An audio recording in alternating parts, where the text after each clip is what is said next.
إنما يستجيب الذين يسمعون والموتى يبعثهم الله ثم إليه يرجعون وقالوا لولا نزل عليه آية من ربه قل إن الله قادر على أن ينزل آية ولكن أكثرهم لا يعلمون وما من دابة في الأرض ولا طائر يطير بجناحيه إلا أمثالكم ما فرطنا في الكتاب من شيء ثم إلى ربهم يحشرون والذين كذبوا بآياتنا صم وبكم في الظلمات من يشاء الله يضلله ومن يشأ يجعله على صراط مستقيم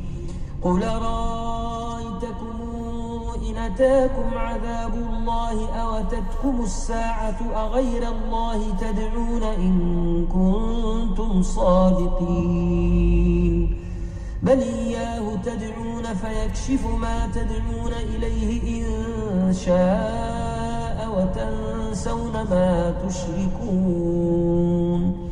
ولقد أرسلنا إلى من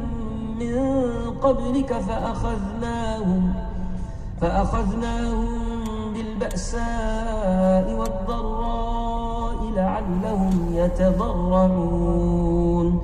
فلولا إذ جاءهم بأسنا تضرعوا ولكن قست قلوبهم وزين لهم الشيطان ما كانوا يعملون فلما نسوا ما ذكروا به فتحنا عليهم أبواب كل شيء حتى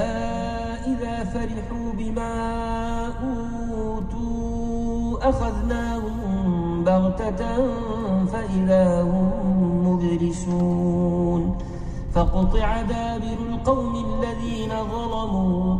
والحمد لله رب العالمين قل رأيتم إن أخذ الله سمعكم وأبصاركم وختم على قلوبكم من إله غير الله يأتيكم به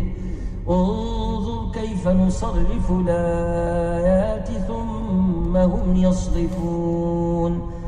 قل رأيتكم إن أتاكم عذاب الله بغتة أو جهرة هل يهلك إلا القوم الظالمون وما نرسل المرسلين إلا مبشرين ومنذرين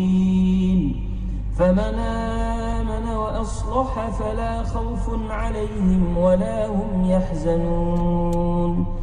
والذين كذبوا بآياتنا يمسهم العذاب بما كانوا يفسقون قل لا أقول لكم عندي خزائن الله ولا أعلم الغيب ولا أقول لكم